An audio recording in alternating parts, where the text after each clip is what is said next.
नमस्कार सर्व भावी अधिकारी वर्गांचं स्पेशल मराठी पाटील सर या यूट्यूब चॅनलवरती पुन्हा एकदा सरचे स्वागत आहे।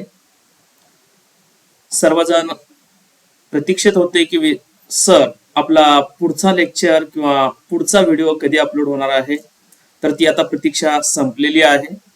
सरळ सेवेपासून ते MPSC मेन्स साठी उपयुक्त असणारा आपला मराठी व्याकरणाचा जो काही भाग आहे त्या भागातील सर्व लेक्चर सिरीजचे सर्व व्हिडिओ तुमच्यापर्यंत पोहोचवण्याची कामगिरी मी सुरू केलेली आहे आणि आज वर्णमाला हा टॉपिक तुमच्या सोबत मी घेऊन येतोय।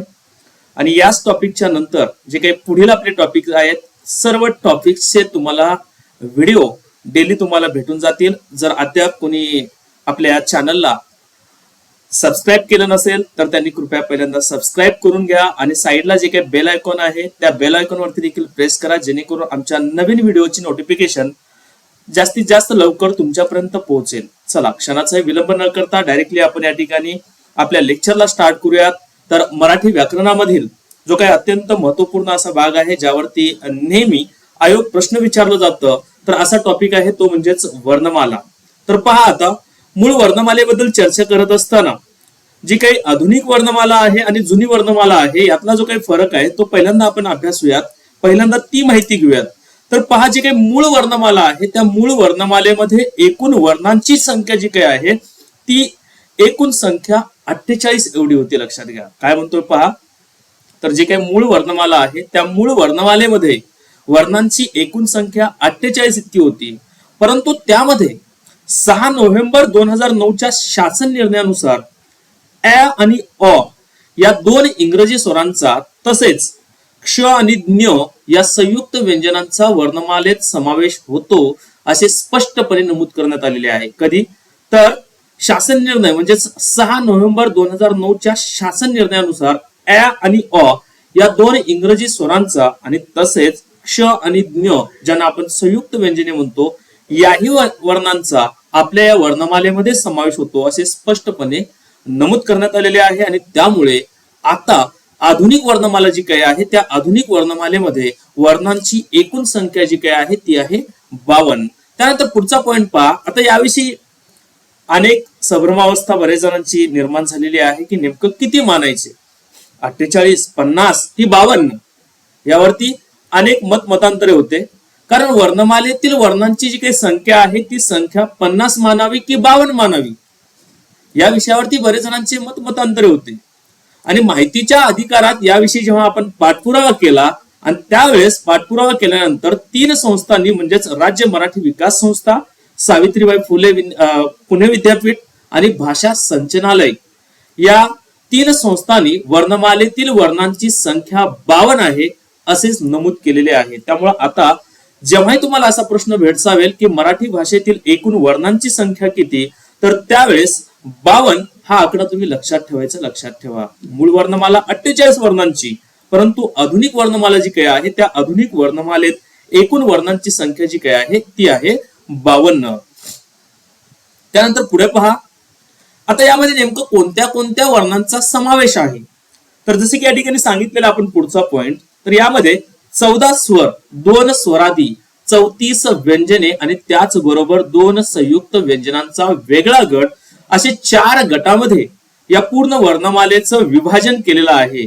आणि असे 4 गट आपल्याला मानायचे आहेत हे लक्षात ठेवा। पूर्वीची जर वर्णमाला पाहिलात तर त्यामध्ये 3 गटामध्ये त्यांचं विभाजन केलेलं होतं, परंतु आता स्वरांचा एक वेगळा गट, स्वरादीचा वेगळा गट, 34 व्यंजनांचा वेगळा गट आणि 2 संयुक्त व्यंजनांचा वेगळा गट आपल्याला तयार करायचा आहे। लक्षात घ्या। त्यानंतर पुढचा पॉइंट काय सांगतोय, क्ष आणि ज्ञ पहा इथे दिसतोय तुम्हाला, क्ष आणि ज्ञ यांचा जर पाय मोडलेला असेल तर ती आहेत संयुक्त व्यंजने, आणि जर पाय मोडलेला नसेल, त्यांचा जर पाय सरळ असेल तर त्यावेळेस मात्र त्यांना जोडाक्षर मानावीत हे लक्षात घ्या। काय म्हणतोय पहा, ज्या वेळेस क्ष आणि ज्ञ यांचा जर पाय मोडून लिहिलेला असेल तर त्यावेळेस त्यांना संयुक्त व्यंजने मानायचे आहेत, आणि ज्यावेळेस त्यांचा पाय सरळ असेल म्हणजे त्यामध्ये एखादा स्वर युक्त असेल, त्यामध्ये एखादा स्वर मिसळलेला असेल तर त्यावेळेस मात्र तुम्हाला ते जोडाक्षर मानायचे आहेत हे लक्षात घ्या। त्यानंतर पुढचा पॉइंट काय आहे पहा, आता इंग्रजी स्वरांचे वर्णमालेतील स्थान हे त्यांच्या उच्चारावरून देण्यात आलेले आहे, लक्षात ठेवा। आता तुम्ही म्हणाल की सर हे इंग्रजी वर्ण मराठी भाषेमध्ये काय करतायत, तर पहा बरेचसे असे काही शब्द आहेत ज्या शब्दांचा समावेश आपण आपल्या मराठी भाषेमध्ये करतो. जसं की आपण कधी जर बाहेर गेलात तर कधी असं म्हटलंय का हो की एखादा काहीतरी वेगळा शब्द त्या ठिकाणी वापरलाय का? जसं की समजा तुम्हाला ऑमलेट खायचं आहे, तर त्या ठिकाणी तुमच्या मुखातून निघणारा शब्द आहे ऑमलेट. मग त्या ठिकाणी एक स्वर तुम्ही उच्चारता तो म्हणजे अ. सपोज तुम्ही एखादा काहीतरी क्रिकेट खेळताय आणि त्या क्रिकेट खेळामध्ये तुम्हाला बॅट हा शब्द उच्चारायचा आहे, तर त्या ठिकाणी बॅ म्हणत असताना चा उच्चार होतो आणि बॉल म्हणत असताना अ चा उच्चार होतो. म्हणून हे दोन जे काही स्वर आहेत या दोन स्वरांचा आपल्या या मराठी वर्णमालेमध्ये देखील समावेश करण्यात आलेला आहे. आणि यात सांगितलेलं काय आहे तर इंग्रजी स्वराचे वर्णमालेतील स्थान हे त्यांच्या उच्चार स्थानावरून देण्यात आलेले आहे. त्यामुळे ए नंतर ऍ म्हणायचं आहे. चा जो काही उच्चार आहे तो कंठ तालव्य व तो ओ नंतर अ असल्याने अ चा उच्चार देखील कंठोष्ठ मानलेला आहे, हे लक्षात ठेवा. पहा आता वर्णमालेमध्येच तुम्हाला जे काही उच्चार स्थाने आहेत, वर्णांची जी काही उच्चार स्थाने आहेत, त्या वर्णांच्या उच्चार स्थानाचा देखील या ठिकाणी परिचय करून दिला जात आहे. जे काही हे दोन नवीन वर्ण आपल्या वर्णमालेमध्ये आलेले आहेत, म्हणजेच इंग्रजी भाषेतून मराठी भाषेत, म्हणजेच इंग्रजीतले मराठीमध्ये आले, पण त्यांचं नेमकं स्थान कुठे आहे हे त्यांनी सांगितलेलं आहे. जसं की ए आणि ऍ म्हणतो आपण, त्या दोघांच्या मध्ये ऍ चा समावेश आहे, लक्षात ठेवा. आणि ओ जो काही आहे, ओ आणि औ या दोघांच्या मध्ये अ येतो, हे लक्षात घ्या. दोघांचं स्थान निश्चितपणे कळलेलं असेल. पुढचा पॉइंट पहा. या इंग्रजी स्वरांना संयुक्त स्वरात स्थान दिल्याने त्यांचा उच्चारही दीर्घ मानावा लागेल. पहा यांचा समावेश जो काही आहे तो समावेश संयुक्त स्वरामध्ये त्यांना स्थान देण्यात आलेलं आहे, म्हणून त्यांचा जो काही उच्चार आहे तो उच्चार देखील तुम्हाला दीर्घ मानायचा आहे, लक्षात ठेवा. लघु दीर्घ यातला आपल्याला फरक माहिती आहे. ज्यांचा उच्चार करण्यासाठी आपल्याला फक्त एक मात्रा एवढा कालावधी लागतो त्याला आपण लघु म्हणतो, आणि ज्यांचा उच्चार करत असताना आपल्याला 2 मात्रा एवढा कालावधी लागतो त्याला आपण दीर्घ असं म्हणतो. त्यानंतर पुढचा पॉइंट, क्ष आणि ज्ञ यांचा समावेश वर्णमालेत करावा. हा जो काही विचार आहे तो विचार म बा सबनीस यांनी मांडलेला होता, हे लक्षात ठेवा. कधीही आपल्याला सरळ सेवेपासून ते पूर्ण एमपीएससी कंबाईन्स मेन्सचा जो काही भाग असेल, राज्यसेवा मेन्सचा जो काही भाग असेल, तिथपर्यंत असा प्रश्न विचारला जाऊ शकतो, हे लक्षात घ्या. सध्याच्या सर्व परीक्षेच्या अनुषंगाने ही माहिती तुमच्यापर्यंत पोहोचवण्याचा मी प्रयत्न करतोय. त्यासाठी या माहिती जी काही आहे, दिलेली जी काही माहिती आहे, वाटल्यास तरीचे तुम्ही स्क्रीनशॉट देखील बनवून ठेवू शकता. एखाद्या तुमच्या वहीमध्ये नोट करून असे पॉइंट ठेवत चला, जेणेकरून तुम्हाला परीक्षा तोंडावरती आल्यानंतर काय अभ्यासायचं, कोणते कोणते पॉइंट्स आपल्यासाठी महत्वाचे आहेत हे तुम्हाला कळून जाईल. त्यानंतर पुढे पॉइंट काय दिलेला पहा. जसा आपण क्ष आणि ज्ञ यांचा समावेश वर्णमालेत करावा असा विचार म बा सबनीस यांनी जसा मांडलेला होता, तसाच हे इंग्रजी भाषेतून मराठी भाषेत आलेले जे काही स्वर आहेत ऍ आणि अ यांचा समावेश वर्णमालेत करावा असं जर कुणाचं मत असेल तर ते मत आहे प्राध्यापक अरविंद मंगळूरकर यांचं आहे. तर प्राध्यापक अरविंद मंगळूरकर यांनी या 2 स्वरांचा समावेश मराठी भाषेत करावा असं त्यांनी त्यांचं मत व्यक्त केलेलं होतं, हे लक्षात ठेवा. आता असाही प्रश्न तुम्हाला विचारला जाऊ शकतो की ऍ आणि अ या 2 स्वरांचा समावेश मराठी वर्णमालेत कुणी केला, तर लक्षात ठेवा प्राध्यापक अरविंद मंगळूरकर यांनी ऍ आणि अ या 2 इंग्रजी स्वरांचा समावेश आपल्या मराठी भाषेत केलेला आहे. त्यानंतर पुढे पहा. रू आणि ळू या स्वरांचा 14 खडीत समावेश होत नाही असा पूर्वी नियम होता, आता नाहीये, हे लक्षात घ्या. पूर्वीच्या नियमामध्ये काय सांगितलेलं होतं आपल्याला की रू आणि ळू या स्वरांचा 14 खडीत समावेश होत नाही असा पूर्वीचा नियम होता. परंतु शासन निर्णय 2009च्या निर्णयानुसार, म्हणजे जो काही 2009चा शासन निर्णय आलेला आहे त्या निर्णयानुसार रू आणि ळू या वर्णांचा समावेश करून 14 खडीच्या ऐवजी 16 खडी लिहावी असे नमूद करण्यात आलेले आहे. आजही बऱ्याच शाळेमध्ये ही अवस्था निर्माण झालेली आहे की आजही बरेचसे शिक्षक नेमकं 12 खडी म्हणावं की 14 खडी म्हणावं की 16 खडी म्हणावं यावरती बऱ्याच जणांचा संभ्रम अवस्था निर्माण झालेली आहे. विद्यार्थ्यांना लहान वयोगटामध्ये जे वळण देतो आपण ते वळण कुठेतरी मोठेपणी कामी देणार आहे. त्यावेळेस त्या योग्य वयामध्ये जर आपण त्यांना सांगितलं की बुवा ही 14 खडी कशा पद्धतीने लिहिली जाते, ही 16 खडी काय आहे, म्हणजे नेमकं यामध्ये आपण कोणते स्वर मिसळतो आणि त्यामुळे आपण त्याला 14 खडी 16 खडी म्हणतो, हे आपण ते विद्यार्थ्यांपर्यंत पोहोचवलं पाहिजे. बऱ्याचशा ठिकाणी मी नेहमी पाहतो शाळेमध्ये बऱ्याचशा वर्णांचा उच्चार देखील चुकीचा केला जातो. जसं की आपल्याला पुढे पाहायचं आहे की कोणत्या वर्णांचा उच्चार कशा पद्धतीने सांगितला जातो, तर तो देखील उच्चार जो आहे तो देखील आपला क्लिअर झाला पाहिजे. जसं की फॉर एक्झाम्पल मध्ये एखादा अनुनासिक आहे, तर त्या अनुनासिकाचा उच्चार शाळेमध्ये शिक्षक ज्या पद्धतीने करतात त्याच पद्धतीने विद्यार्थी देखील करतात. मग योग्य वेळी योग्य उच्चार जर आपण त्या विद्यार्थ्यांपर्यंत जर पोहोचवला, तर जेणेकरून पुढे होणाऱ्या ज्या काही चुका आहेत त्या चुका टाळल्या जाऊ शकतात, हे लक्षात ठेवा. त्यानंतर पुढे काय सांगितलेलं आहे, रू लू त्याच बरोबर न अनुनासिक मधला न म्हणतो, हे लक्षात ठेवा. हे वर्ण भविष्यात नष्ट होण्याची शक्यता आहे, लक्षात ठेवा. काय म्हणतोय पहा, तर भविष्यामध्ये हे जे काही वर्ण आहेत हे वर्ण नष्ट होण्याची शक्यता आहे. त्यानंतर पुढे र या वर्णाचा उच्चार करताना कंपन होते म्हणून त्याला कंपित वर्ण म्हणतो. आता तुम्हाला ठीक आहे, तुम्हाला समजलं की बाबा र हा कंपन होतो, पण सर कंपन म्हणजे काय, असाही प्रश्न आपल्याला पडलेला असेल.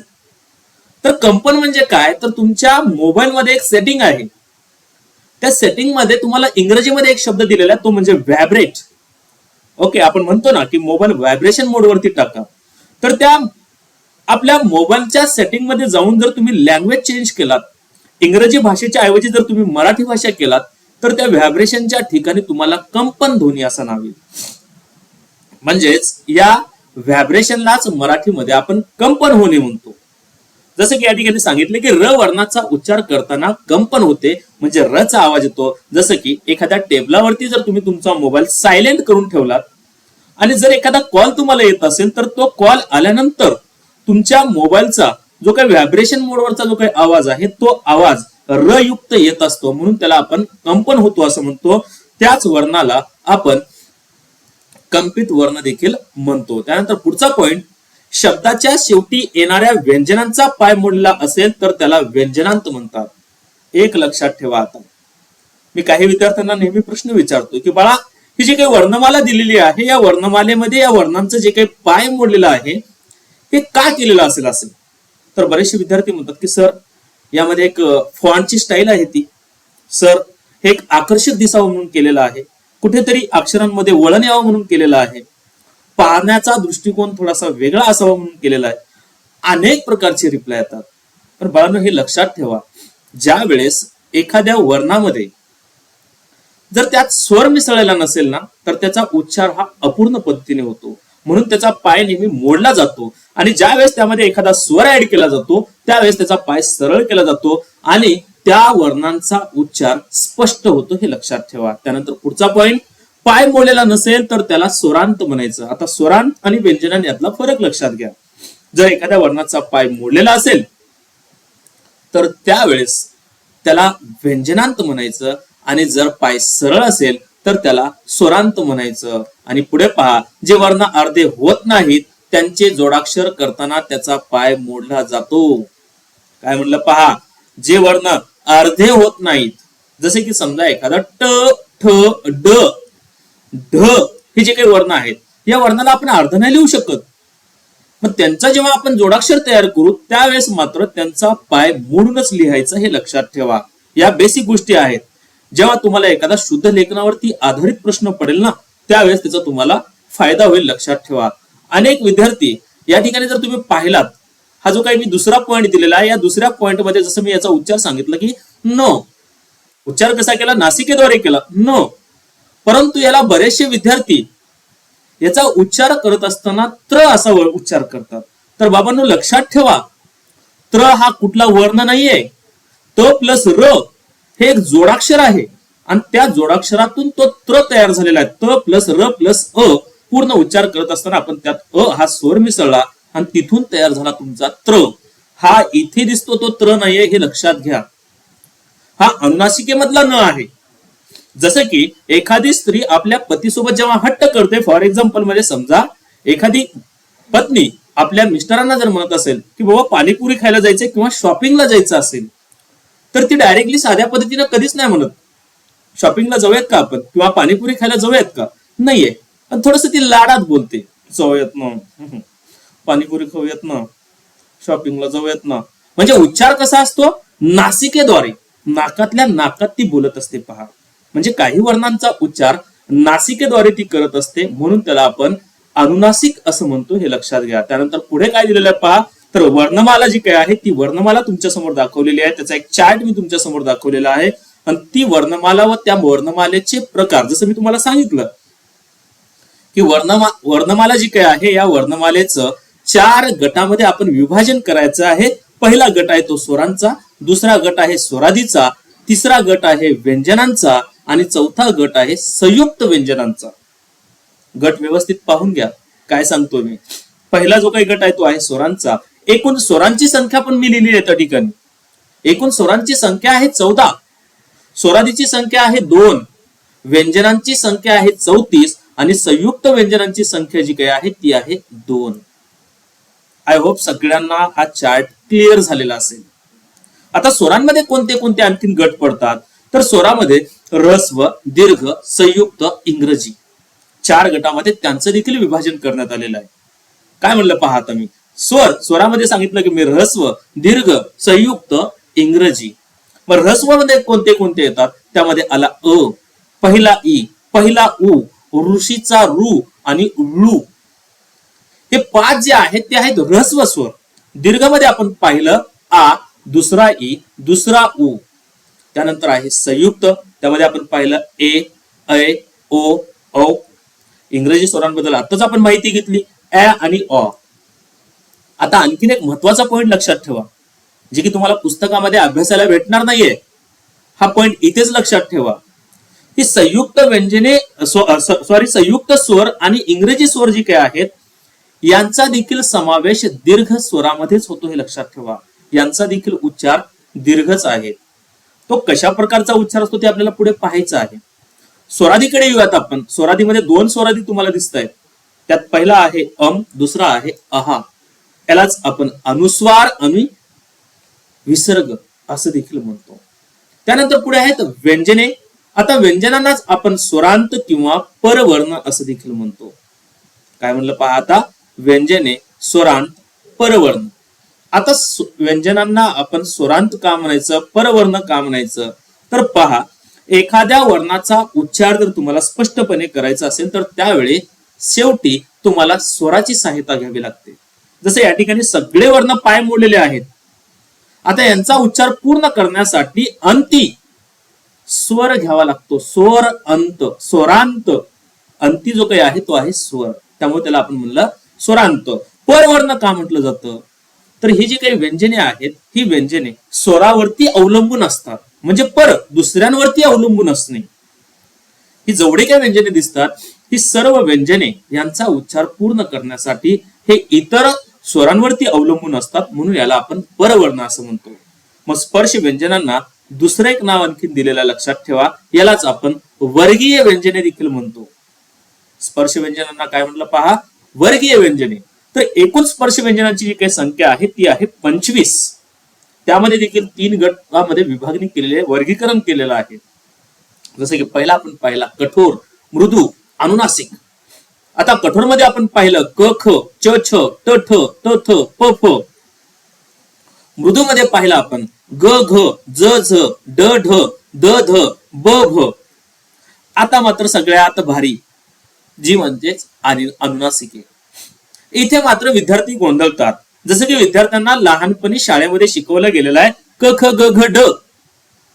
व्यवस्थित पहा, तो ड नाहीये. जर या ठिकाणी हा जर ड असेल तर मग हा कोण आहे हो इथला? इथे पण ड आणि इथे पण ड, 2 ठिकाणी ड असणार आहे का? नाहीये. तर तो जो काही आहे तो आहे घ. उच्चार पहा त्याचा घ, नासिकेद्वारे उच्चार करायचा. जसं की मी म्हणलं वाङ्मय, वाङ्मय. गचा उच्चार कसा करतोय पहा, नासिकेद्वारे त्याचा उच्चार करतोय, वाङ्मय. लोकमंगल, काय म्हणलं, लोकमंगल. जर तुम्ही पुणे या ठिकाणी जे काय लोकमंगल, शिवाजीनगरला जर तुम्ही एक बोर्ड लिहिलेला आहे त्या ठिकाणी, त्या बोर्डवरती जर तुम्ही पाहिलात तर तिथे तुम्हाला या अनुनासिकेचा वापर कशा पद्धतीने केलेला आहे हे दिसून येईल. तर या अनुनासिकेचा उच्चार व्यवस्थित करा. आता त्यानंतर पुढचा जो काही आहे या ठिकाणचा जो काही अनुनासिक आहे, मी तुम्हाला सांगितलं की याला बरेचसे विद्यार्थी च छ ज झ त्र म्हणतात. तो त्र नाहीये बाबांनो, लक्षात ठेवा.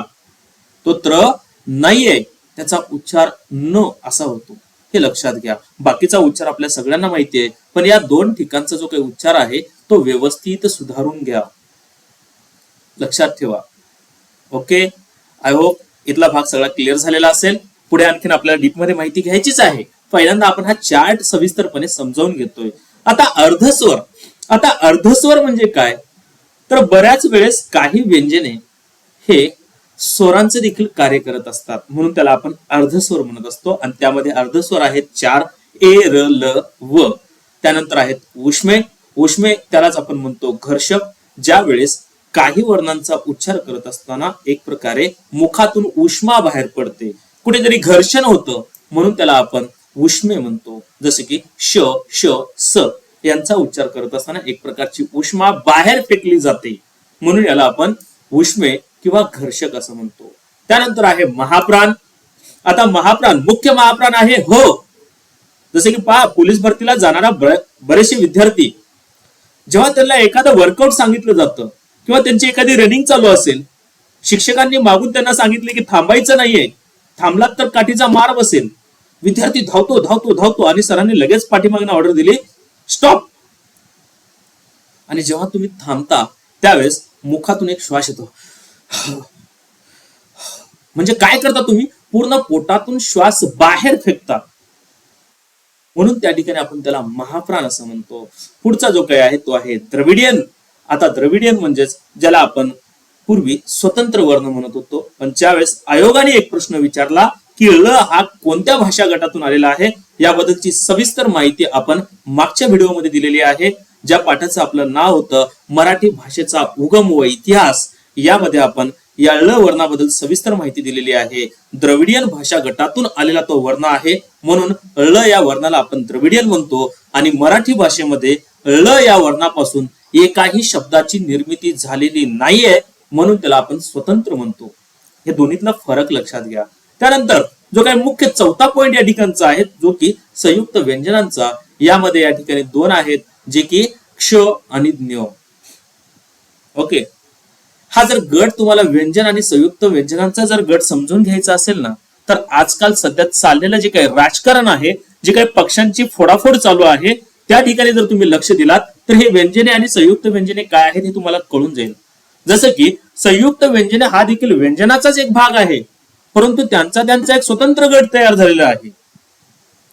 जसं आजचं राजकारण आहे त्याच राजकारणानुसारच या ठिकाणी एक गट तयार झालेला आहे, लक्षात ठेवा. याबद्दल मी तुम्हाला फारसं सांगण्याची गरज नाहीये. चला पुढे जाऊयात.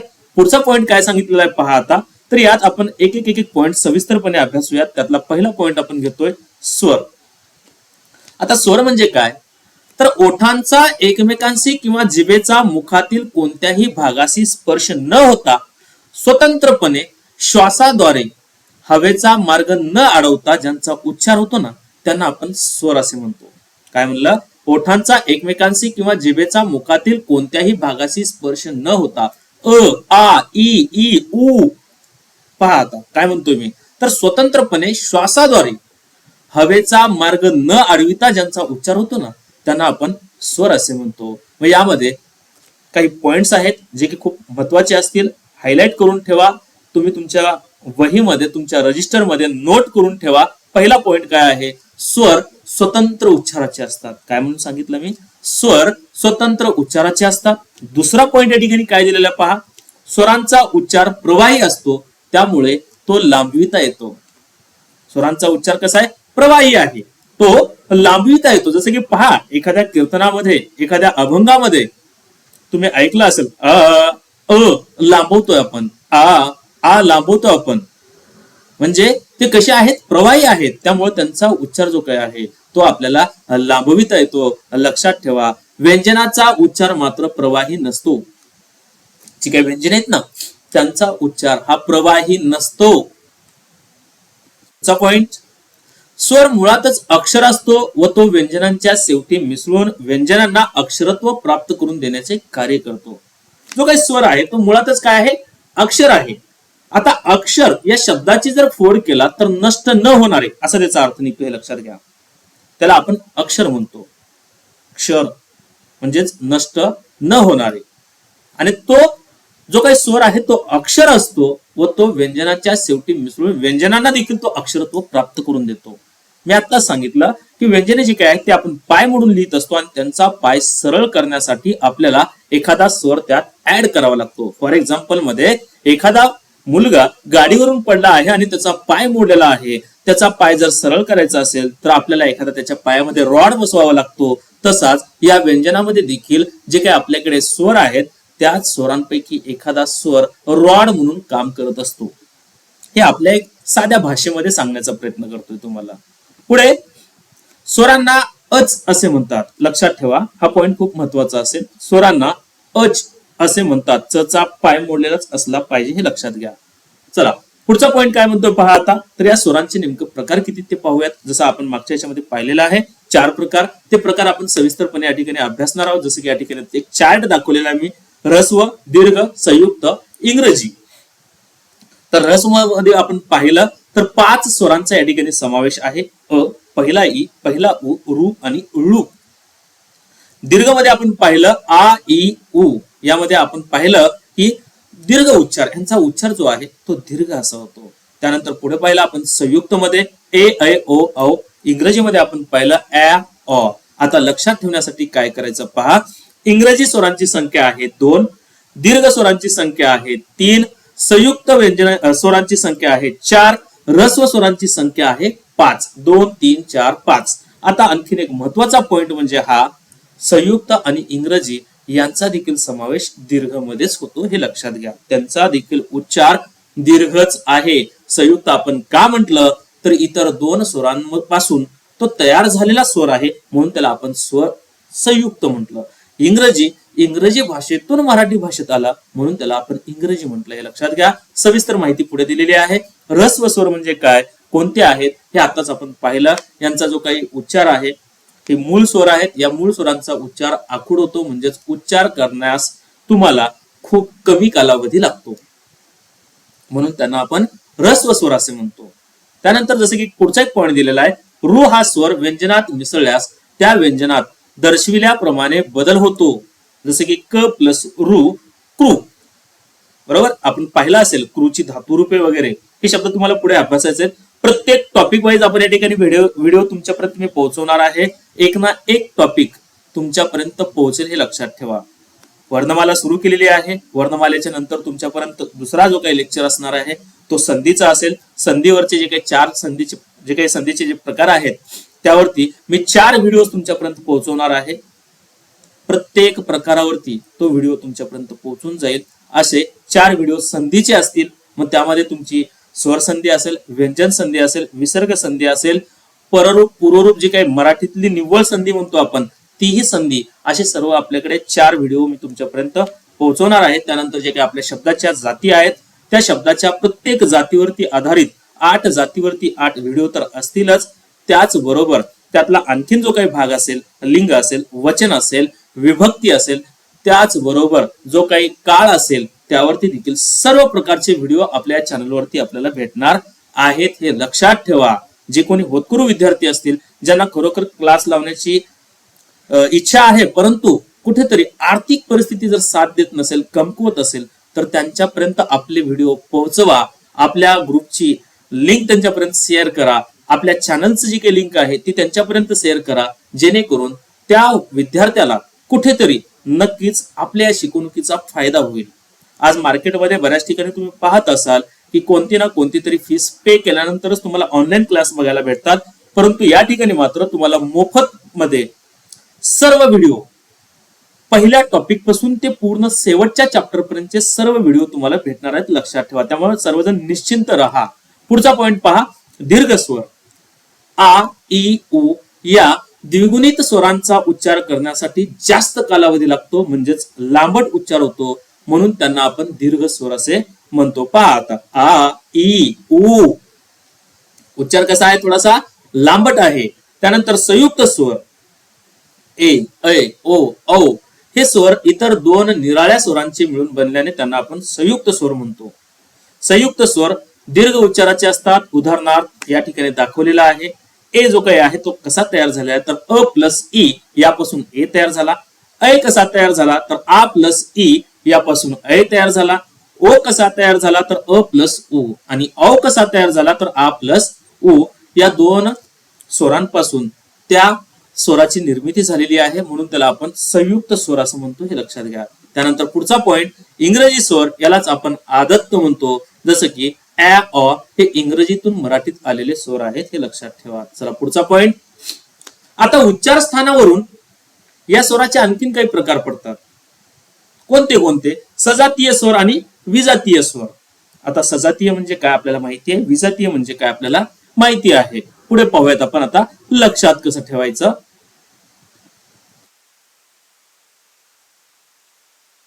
पहिला या ठिकाणी दिलेला आहे सजातीय स्वर, यालाच आपण स वर्ण म्हणतो.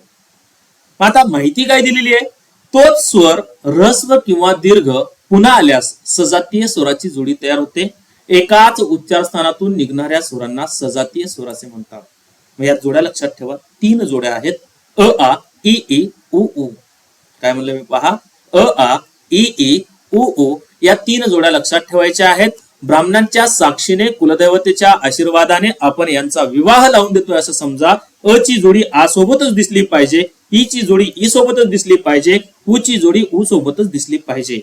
तुमच्या डोक्यात असा प्रश्न पडला असेल, सर ए ऐ हे पण येतील ना? बिलकुल नाहीये, ते संयुक्त स्वर आहेत, लक्षात ठेवा. ते संयुक्त स्वर आहेत, उच्चारात समानता दिसणार नाहीये. ओ औ बिलकुल नाही, डोक्यातनं काढून टाका. एखाद्या वेळेस जो काही आपल्याच्यातला ऋषीचा रू आहे, तो रू एक वेळेस तुम्ही ऱ्हस्व आणि दीर्घ लिहू शकता, त्यांची देखील जोडी तुम्ही बनवू शकता, परंतु ए ऐ ओ औ अशा जोड्या आपण तयार करू शकत नाही. आता मी तुम्हाला सांगितलं की तुमच्या सगळ्यांच्या समोर या दोघांचा एक विवाह लावून देतोय आपण. अ चा विवाह आ सोबत लावला, ई चा विवाह ई सोबत आणि उ चा विवाह उ सोबत. आता ही जोडी जर तुम्हाला कुठे दिसली तर तुम्ही म्हणणार आहात की हे नवरा बायको आहेत, समाजमान्य जोडी आहे, सजातीय जोडी आहे. बट ज्यावेळेस तुम्हाला असं वाटेल की सर मग विजातीय कसं ओळखायचं, तर लक्षात ठेवा, विजातीय जोडी ना तोच स्वर ऱ्हस्व किंवा दीर्घ पुन्हा पुन्हा न येता दुसराच स्वर आल्यास विजातीय स्वरांची जोडी तयार होती. जसे की फॉर एक्झाम्पल मध्ये मी आत्ताच सांगितलं की अ चा विवाह आ सोबत लावलेला आहे, ई चा विवाह ई सोबत लावलेला आहे, उ चा विवाह उ सोबत लावलेला आहे, परंतु सारस बागेच्या गार्डन मध्ये अ सोबत जर उ दिसत असेल, आ सोबत जर उ दिसत असेल, तर तुमच्या मनामध्ये एक प्रश्न निर्माण होणार, औ ललिता काही ना काहीतरी गोंधळ दिसतोय. काय म्हणलं, जोडी जर चुकीची दिसली तर तुम्ही लगेच काय करणार, 100% डाऊट घेणार. कारण आपल्याला माहितीये पाटील सरांनी समोरासमोर आमच्या सगळ्यांच्या देखत यांचा विवाह लावून दिलेला होता, अ चा आ सोबत, ई चा ई सोबत, उ चा उ सोबत. परंतु आम्हाला गार्डन मध्ये भलतच काहीतरी दिसतंय, म्हणजे अ उ सोबत दिसतंय, अ ई सोबत दिसतोय, जोड्या कुठेतरी चुकीच्या दिसतायत, म्हणजेच ती जोडी झाली विजातीय. लक्षात ठेवा. मग आता व्याख्या काय सांगितली, तर तोच ऱ्हस्व स्वर किंवा दीर्घ स्वर पुन्हा पुन्हा न येता दुसराच स्वर आल्यास विजातीय स्वरांची जोडी तयार होते. त्यानंतर पुढचा पॉइंट सांगितलेला आहे, भिन्न उच्चार स्थानातून निघणाऱ्या स्वरांना विजातीय स्वर असे म्हणतात. मग कोणते, तर पुढे दिलेत पहा, ए ऐ ओ औ या संयुक्त स्वरात सजातीयत्व नाही, कारण ते मुळातच विजातीय स्वरोत्पन्न आहेत, कारण ते इतर 2 स्वरांपासून तयार झालेले आहेत. त्यामुळे त्यांचं मूळ जे काही अस्तित्व आहे, जिथून त्यांची उत्पत्ती झालेली आहे, निर्मिती झालेली आहे, तिथंच ते ऑलरेडी विजातीय आहेत. त्यामुळे त्यांना आपण सजातीय स्वर म्हणूच शकत नाही. मग एक्झाम्पल मध्ये सांगितलंय, ए ऐ अ ई अ उ ओ ऐ उ ई ई उ, काही जोड्या तयार करू शकता तुम्ही, काही वेगवेगळ्या जोड्या कोणत्याही जरी आल्या ना, तर त्यावेळेस समजून जायचं की ही विजातीय जोडी आहे. यात लक्षात ठेवा, संयुक्त स्वरांचा सजातीय स्वरामध्ये समावेश होत नाही. पॉइंट लक्षात ठेवा. काय सांगितलं, संयुक्त स्वरांचा सजातीय स्वरामध्ये समावेश होत नाही. चला पुढे पुढे जाऊयात. काय सांगितले पहा आता, सजातीय व विजातीय स्वरांविषयी थोडेसे महत्वाचे 2 पॉइंट दिलेले आहेत. 2 विजातीय स्वर एकत्र आल्यास संयुक्त स्वर तयार होतो. काय सांगितलं, 2 विजातीय स्वर एकत्र आल्यास संयुक्त स्वर तयार होतो. आणि दुसरा पॉइंट तुम्हाला दिलेला आहे, 2 संयुक्त स्वर एकमेकात मिसळत नाहीत. काय सांगितलं, 2 संयुक्त स्वर एकमेकांमध्ये मिसळत नाहीत. पुढचा पॉइंट काय, दोन सजातीय स्वरांपासून एकच दीर्घ स्वर तयार होतो हे लक्षात घ्या. काय सांगितलं? दोन सजातीय स्वरापासून एकच दीर्घ स्वर तयार होतो. परत पॉइंट तुम्हाला मी थोडेसे हायलाइट करून टाकलेले आहेत, तुम्ही पहा एक वेळेस, याचा व्यवस्थित अभ्यास करा. त्यानंतर पाहतोय आपण स्वरादी. स्वरादी बद्दल काय माहिती सांगितलेली आहे पहा. तर या ठिकाणी दोन स्वरादी आहेत हे आपल्याला माहिती आहे, अम, आहा. अमला आपण अनुस्वार म्हणतो व आहाला आपण विसर्ग म्हणतो. आणि या दोन वर्णांचा उच्चार करण्यापूर्वी एखाद्या स्वराचा उच्चार करावाच लागतो. म्हणून ज्याच्या आधी स्वर आहे, स्वर आधी, काय म्हणलं? ज्याच्या आधी स्वर आहे त्याला आपण स्वरादी असं म्हणतो. आणि एकूण स्वरादी जी काही आहेत ते आहेत दोन. त्यातला पहिला जो काही दिलेला आहे तो आहे आपल्याला अनुस्वार. अनुस्वाराच्या ठिकाणी आपण काय म्हटलेलं आहे? अम असं म्हटलेलं आहे, लक्षात ठेवा. ओके. आता यामध्ये काय सांगितलेलं आहे? अनु म्हणजे नंतरचा, म्हणजेच मागून आलेला. म्हणून अनुस्वाराला लगेच मागून आलेला उच्चार किंवा दुसऱ्यावर स्वार झालेला उच्चार असं देखील म्हणतात, हे लक्षात घ्या. त्यानंतर पुढच्या पॉइंट कडे जाऊयात आपण. एखाद्या अक्षरावर अनुस्वार दिल्यास अगोदर त्या अक्षराचा उच्चार करावा लागतो, मग अनुस्वाराचा उच्चार होतो. काय सांगितलं? एखाद्या अक्षरावर अनुस्वार दिल्यास अगोदर त्या अक्षराचा उच्चार करावा लागतो व मग अनुस्वाराचा उच्चार करावा लागतो. पुढचा पॉइंट, अमचे अनुस्वार व अनुनासिक असे दोन उच्चार होतात. अम म्हणत असताना एक अनुस्वार पण म्हणतो आणि अनुनासिक देखील म्हणतो. असे दोन उच्चार त्या ठिकाणी निघत असतात, हे लक्षात ठेवा. पुढचा पॉइंट, स्पष्ट व खणखणीत उच्चाराला अनुस्वार म्हणतात. काय म्हणलं? स्पष्ट व खणखणीत उच्चाराला अनुस्वार म्हणतात. जसे की पहा या ठिकाणी, घंटा, गंगा, लंका, रंग, भंग. बरोबर? उच्चार कसा आहे? स्पष्ट खणखणीत आहे, त्याला आपण काय म्हणलं? अनुस्वार म्हटलं. पुढचा, ओझरत्या व अस्पष्ट उच्चाराला अनुनासिक म्हणतात. काय म्हणलं? एक ओघवत्या स्वरूपाचा, ओझरत्या स्वरूपाचा, एकदम अस्पष्ट. जसे की आपली जी काही पत्नी असेल किंवा अन्य कोणी जीवाभावाची जी कोणी व्यक्ती असेल ना तुमची, ती व्यक्ती तुमच्याकडनं जर काही फरमाईश करत असेल, काही मागत असेल, जसं आता फेब्रुवारीचा सीझन चालू आहे आणि या नुकत्याच आलेल्या वेळापत्रकानुसार तुमची जे कोणी प्रिय व्यक्ती असतील, तुमचे जे कोणी प्रियजन असतील, ते काही ना काहीतरी तुमच्याकडे फरमाईश करतात, काही ना काहीतरी एक मागणी करत असतात. ती मागणी करत असताना त्यांचा जो काही उच्चार असतो ना, तो ओझरत्या आणि अस्पष्ट उच्चाराचा असतो, त्याला आपण अनुनासिक म्हणतो. म्हणतात ना आपल्याला, एकटी एडी घे ना गण्या, काय रे गण्या, मला चॉकलेट पण दिला नाही. उच्चार कसा असतो पहा त्यांचा, स्पष्ट बोलत नाहीत ते. आपण म्हणतो, काय म्हणलीस, काय म्हणलीस? ती म्हणते, जाऊ दे, तुला आता ऐकू येत नाही, मी किती काही सांगितलं प्रेमानं तरी तुला लक्षात राहत नाही. उच्चार कसा असतो पहा, ओझरत्या स्वरूपामध्ये, हळुवार आवाजामध्ये, स्पष्ट खणखणीत नसतो, नासिकेद्वारे ते बोलत असतात, त्याला आपण अनुनासिक असं म्हणतो. अनुस्वारामुळे शब्दाच्या अर्थात बदल होऊ शकतो. काय म्हणलं? अनुस्वारामुळे शब्दाच्या अर्थात बदल होऊ शकतो. जसं की मंद, आणि जर अनुस्वार काढून टाकला तर त्याचा अर्थ होतो मध. मी म्हणलं रंग, अनुस्वार जर काढला तर त्याचा अर्थ होतो रग. मी म्हणलं नंदी, आणि त्या नंदी मधला न वरचा जर तुम्ही अनुस्वार काढलात तर त्याचा अर्थ होतो नदी. त्यानंतर पाहतोय आपण विसर्ग. विसर्ग या ठिकाणी दिलेला आहे अहा. याबद्दलची माहिती या ठिकाणी काय दिलेली आहे पहा आता. विसर्ग म्हणजे मुक्त होणे. काय म्हणलं? विसर्ग म्हणजे मुक्त होणे. आपण करतो ना असं, एखादा काम दिलेलं तुम्हाला आणि ते काम संपलं, आपण काय करतो? झालं बाबा एकदाचं काम, झालं एकदाचा अभ्यास, झाली एकदाची परीक्षा म्हणतो ना आपण. एखादा आपल्याला सांगितलं कंबाईनचा पेपर आहे, कंबाईनचा पेपर आहे, त्याच्या अगोदर एवढी ध्यासत लागलेली असते, अभ्यासामध्ये एवढा आपला वेळ गेलेला असतो, आणि ज्या दिवशी परीक्षा होते, पेपर चांगला जातो, परीक्षागृहातून आपण जेव्हा बाहेर येतो त्यावेळेस आपण एक प्रकारचा श्वास एवढा छान पद्धतीने घेतो, म्हणजे कुठल्या तरी बंधनातून आपण मुक्त होतो आणि लगेच आपल्या मुखातून उच्चार होतो. तसा अचा उच्चार करताना श्वास सोडला जातो, म्हणजेच हवेचा विसर्ग होतो. म्हणून या विसर्गाला, या वर्णाला विसर्ग असं म्हणतात, हे लक्षात ठेवा. परत याबद्दल काही पॉइंट्स दिलेले आहेत. विसर्गाचा उच्चार ह या वर्णाला थोडा झटका दिल्याप्रमाणे होतो. काय सांगितलं? विसर्गाचा जो काही उच्चार आहे तो उच्चार ह या वर्णाला थोडा झटका दिल्याप्रमाणे होतो. पुढचा पॉइंट, विसर्गाचा उच्चार करण्यापूर्वी सुद्धा, काय म्हणलं, विसर्गाचा उच्चार करण्यापूर्वी सुद्धा एखाद्या स्वराचा आधार घ्यावाच लागतो.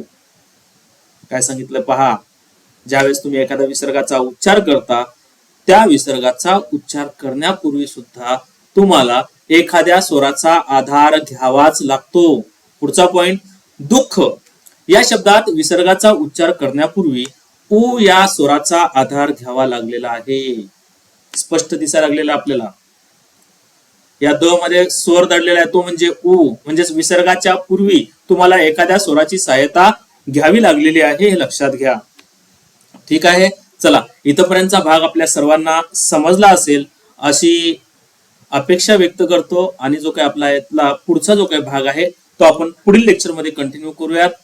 व्हिडिओ शेवटपर्यंत पहा. व्हिडिओ कसा वाटला याबद्दल काही तुम्हाला प्रतिक्रिया नोंदवायची असतील तर कमेंट बॉक्स मध्ये प्रतिक्रिया नोंदवत चला. यात आणखीन तुम्हाला वाढीव काय पाहिजे, जेणेकरून तुमच्या स्पर्धा परीक्षेमधला एखादा मार्क वाढला पाहिजे, जास्तीत जास्त तुमची गुणवत्ता वाढली पाहिजे, एकही मार्क तुमचा ढासळला नाही पाहिजे, इथपर्यंतची आपण या ठिकाणी काळजी घेणार आहोत. त्यासाठी तुम्हाला जे काही लागेल, जे काही तुम्हाला यामध्ये सुधारणा हवी असेल त्याबद्दल मला नक्कीच प्रतिक्रिया तुमच्या सुचवा. व्हिडिओ जर आवडला असेल तर नक्कीच लाईक करा, कमेंट करा, शेअर करा. ठीक आहे, थांबूयात आपण. पुढचा लेक्चर लगेच, या लेक्चरच्या नंतर तुम्हाला दुसरा लेक्चर देखील तुमच्या या आपल्या सर्वांच्या लाडक्या स्पेशल मराठी पाटील सर या चॅनलवरती तुम्हाला भेटून जाईल. थांबूयात आपण इथे.